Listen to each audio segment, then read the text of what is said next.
Hello मैत्रिणींनो, कसे आहात तुम्ही सर्व? मस्त ना? तर मी पण छान आहे. तर मग चला आज आपण बघूया डेमशेची भाजी, ती पण मुगाची डाळ घालून केलेली. काही ठिकाणी त्याला गोल भेंडीही म्हणतात, पण आमच्या इथं डेमशेच म्हणतात. मला तुम्ही कमेंट्स करून सांगा तुमच्या इथं काय म्हणतात. तर बघा, मी कढई तापायला ठेवली, त्यामध्ये 2 चम्मच तेल टाकलं आणि लसूण सोलून ठेवलेला तर तो मी ठेचून घेतला थोडा. आणि आता तेल तापल्यानंतर आपण त्यामध्ये जिरं मोहरी घालूया. आणि जिरं मोहरी घातल्यानंतर लगेचच आपण ठेचलेलं लसूण घालू. तर बघा, मी इथं मसाले डबा घेतला. आता आपण जिरं मोहरी घालूया त्याच्यामध्ये. आधी मोहरी घातली मी. मोहरी छान तडतडू द्यायची आणि मग जिरं घालायचं. घाई नाही करायची जिरं मोहरी घालायला.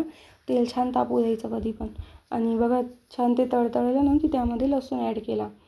लसूण छान ब्राऊन होऊ द्यायचा. ब्राऊन म्हणजे जास्त ब्राऊन नाही, पण थोडंसं लाईट ब्राऊन होऊ द्यायचा, नाहीतर मग तो कच्चा राहतो. आणि ह्या स्टेजला मी त्याच्यामध्ये थोडीशी चिमूटभर हिंग ॲड केली. आणि आता आपण हळद घालू त्यामध्ये. हळद घातल्यानंतर ह्या स्टेजला मी गॅस बंद करून देत असते. त्याच्यामुळे काय होतं ना, आपलं तिखट जळत नाही आणि आपल्या भाजीचा रंगही जात नाही. छान लाल कलर येतो भाजीला. तर बघा, मी इथं भाजी ॲड केली आणि आता आपण छान मिक्स करून घेऊ भाजीला. आणि मुगाची डाळ घालायची घाई करायची नाही. मुगाची डाळ घालायच्या अगोदर भाजी छान 5-10 मिनटं वाफेवर होऊ द्यायची. कारण कसं आहे ना, डेमशामध्ये पण पाणी असतं, तर ते त्या पाण्यामध्ये थोडा वेळ वाफू द्यायची आणि मग आपण मुगाची डाळ ॲड करायची. तर बघा, मी आता इथं झाकण ठेवून देईल आणि 5-10 मिनटं आपण वाफ घेऊया. तोपर्यंत आपण आपलं सर्व किचन कट्टा वगैरे आवरून घ्यायचा. मसाल्याचा डबा वगैरे काढलेला पुसून मी ठेवून दिला. आणि आता बघा, मुगाची डाळ आपण ॲड करू भाजीमध्ये. तर मी काढलं झाकण आणि बघा, आता मी ह्या स्टेजला मुगाची डाळ ॲड केली. भिजवलेली होती. आता आपण ते भिजवलेलं पाणी टाकून नाही द्यायचं, तेच आपण भाजी शिजायला ॲड करूया. भाजी छान मिक्स करून घ्यायची आणि मग त्यामध्ये आपण ते पाणी ॲड करूया.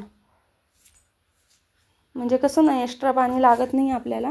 आणि मीठ आपल्या चवीनुसार घालून द्यायचं आणि छान भाजी शिजू द्यायची. आणि आपल्याला जर मध्ये वाटलं ना कधी, तर मग आपण परत पाणी ॲड करू शकतो. मी परत उघडून बघितलं होतं, तर मला असं वाटलं की थोडं पाण्याची आवश्यकता असेल, तर मी त्यामध्ये थोडं गरम पाणी ॲड केलं. बघू शकता तुम्ही. छान मिक्स करून बघायची. कारण काय झालं ना, मी मुगाची डाळ थोडी लेट भिजवली ना, त्यामुळे तिला थोडासा शिजायला वेळ लागला. तुम्ही जर अगोदर भिजवून ठेवली ना, तर मग जास्त पाणी लागत नाही. मला विसर पडला होता, त्यामुळे माझी थोडीशी डाळ कमी भिजलेली होती. तर बघू शकता तुम्ही, मिक्स केली छान. बघितलं की किती आवश्यकता आहे भाजीला पाण्याची. आणि मग त्यानुसार आपण टाकायचं. अति पण पाणी नाही टाकायचं, नाही तर मग मुगाची डाळ पूर्णच गळून जाते. मुगाची डाळ आपल्याला अशी अख्खीच ठेवायची, तिला अशी ती मॅश नको व्हायला भाजीमध्ये. तर बघा, मी इथं थोडंसं गरम पाणी टाकलं. अर्धा ग्लासपेक्षाही मी कमी पाणी टाकेल आता याच्यामध्ये, म्हणजे मग ती वाफेवर छान होईल. बघू शकता तुम्ही. आणि गरम पाणी घातलेलं आहे मी, गार पाणी नाही घातलं. त्याच्याने ना गरम पाण्याने छान तेल येतं भाजीला आणि तरी म्हणतो ना आपण, तिला तरी येते छान भाजीला. तर आणि कोरड्या भाज्यांना छान तेल सुटतं. तर माझी भाजी शिजत होती तोपर्यंत मी लगेचच दुसरीकडे पोळ्याही घेतल्या करायला. म्हटलं चला पोळ्याही करून घेऊ आपण पटपट.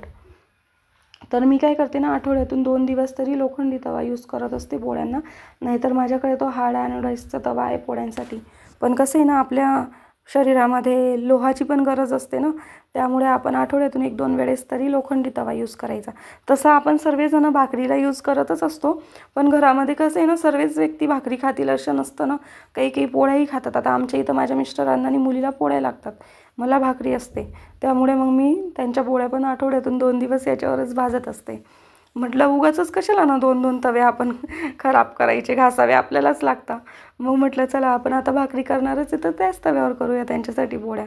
तर बघू शकता तुम्ही, मी इथं बराबर माझ्या पोळ्याही करून घेतल्या आणि एकीकडे माझी भाजीही झालेली आहे. आणि भाजी एकदम अप्रतिम झाली होती. तुम्ही नक्की ट्राय करा. आणि कसं आहे ना, मुलं सहसा भाजी खात नाही ना, तर त्यांच्यासाठी ही भाजी आवर्जून करा.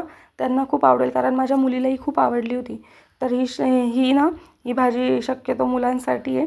आणि मिस्टरांना जर डबा देत असाल तर मिस्टरांनाही द्या. खूप छान झालेली होती, खूप चविष्ट लागते. आणि तुम्ही नक्की एकदा ट्राय करा. आणि बघू शकता या स्टेजला माझी भाजी शिजलेली होती. मी बंद केली आणि आता तुम्ही पाहू शकता भाजी किती छान झालेली आहे. आणि आवर्जून मैत्रिणींनो नक्की एकदा ट्राय करा आणि मला कमेंट्स करून सांगा तुम्ही कोणत्या पद्धतीने करता. काही ठिकाणी याच्यामध्ये हरभरा डाळही घालत असतात.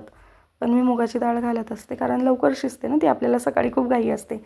तर बघा मी पोळ्या तर केलेल्याच होत्या, पण पोळ्यांसोबत माझ्यासाठी भाकरी केल्या. आणि माझी आजी सांगायची की एक भाकरी करायची नसते, मग त्याच्या जोडीला मी छोटी भाकरी केली. आणि व्हिडिओ आवडला असेल तर सबस्क्राईब करायला विसरू नका. सो बाय मैत्रिणींनो, टेक केअर.